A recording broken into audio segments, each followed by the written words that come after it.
Hi there! Welcome to our presentation on meningitis. In this presentation, we will cover the ins and outs of the illness, the pathophysiology, symptoms, treatments, nursing diagnoses, and potential complications. So sit back, relax, and enjoy. Let's start with the pathophysiology of meningitis. Meningitis is primarily bacterial or viral. Viral is self-limiting and rare and typically caused by a chronic infection such as HIV. Bacterial meningitis is the most common, typically caused by Neisseria meningitidis bacteria, which has 13 different subtypes. Haemophilus influenza was also common until the development of the vaccination against it. In most cases, the bacteria enters through the upper respiratory tract or the bloodstream. It can, however, enter through fractures in the sinuses or wounds in the skull. Once the bacteria have entered the spine, it triggers an inflammatory response. This increases white blood cells and also triggers an increase in cerebrospinal fluid, or CSF. This causes an increase in intracranial pressure, or ICP. The infection, especially when it is bacterial, quickly spreads through the spine and into the brain.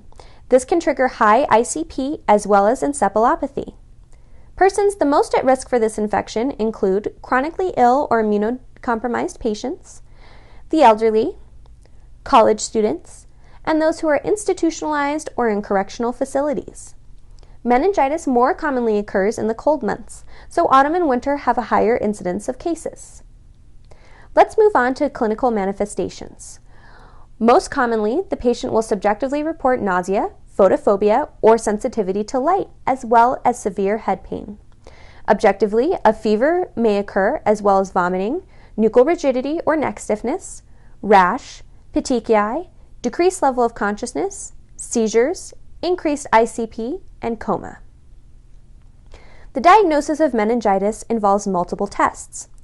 First, starting with a history and physical, they will check for positive signs such as neck pain and stiffness, as well as severe headache and fever. A blood and sputum culture, as well as sensitivity, which includes gram staining, will be conducted. This will show positive for bacterial growth, as well as the anti-infective agents it is susceptible to. Blood work such as PCR, which checks for the presence of bacterial or viral DNA, a CBC to check for increase in white cell counts as well as elevated platelets, a coagulation study which may show increase or decrease in clotting factors, and an electrolyte panel to check for metabolic acidosis will all be conducted. A CT scan, MRI, or PET scan will be taken, which in uncomplicated meningitis could be normal, or it could show signs of hydrocephalus or increased cranial pressure. A skull X-ray as well will be taken, which could show infected sinuses. After the CT has confirmed there is no obstruction in the foramen magnum, a lumbar puncture will be done. The cerebrospinal fluid could be clear or cloudy, would decrease glucose, show positive for microorganisms, and positive for white blood cells. The treatment for meningitis depends on what type of meningitis you have.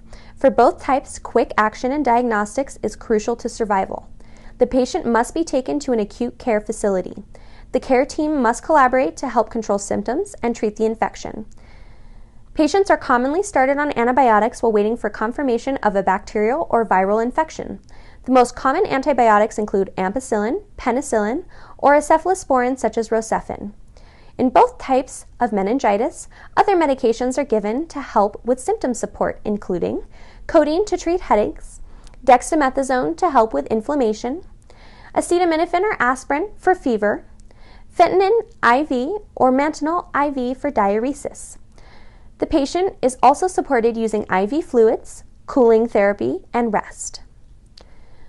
Next, we have nursing diagnoses for this condition, which include the following: acute pain related to inflammation of meninges, excess fluid volume related to increased intracranial pressure, impaired physical mobility related to neuromuscular injury, ineffective airway clearance related to seizure activity, activity intolerance related to fatigue, hypothermia related to infection, ineffective tissue perfusion related to increased intracranial pressure, and disturbed sensory perception related to decreased level of consciousness or cerebral edema. Next, we have potential complications. Most potential complications are caused by the inflammatory response, which causes an increase in intracranial pressure. This increase in pressure increases pressure on the cranial nerves and potentially causes the following complications: blindness, ptosis, unequal pupils, diplopia, abnormal corneal reflex, and palsy of the third cranial nerve. Facial paresis or paralysis may occur, as well as hydrocephalus or increased fluid on the brain. It may also impact hearing by causing tinnitus, vertigo, or deafness.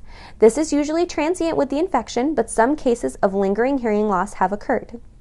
It may also cause bradycardia, hypertensive coma, and disseminated intravascular coagulation, or DIC. Shock may also occur in extreme cases. Some cases of meningitis also trigger Waterhouse-Friderichsen syndrome, which manifests as petechiae or pinpoint bruising, DIC, adrenal hemorrhage, and circulatory collapse. Meningitis can also cause a coma, which can lead to death. Monitoring patients for these potential complications is important. The following assessments should be conducted to check for the development of these complications: pupil size and reaction time, checking to make sure that facial symmetry and movement is intact, check for increases in intracranial pressure or head size, monitoring hearing, as well as asking the patient about the presence of ringing in the ears, feelings of falling or spinning, as well as new onset hearing loss. Monitoring vital signs such as blood pressure and monitoring coagulation labs and CBC trends are ways to check if the complications have occurred. Treatment and prevention of these issues, if they occur, include fluids for support, infusion of fresh frozen plasma or heparin depending on the risk-benefit determination for DIC, close monitoring of coagulation and blood factors, and close monitoring of intracranial pressure in addition to treatment of the underlying infection. Hope you enjoyed, and thanks for learning with us today.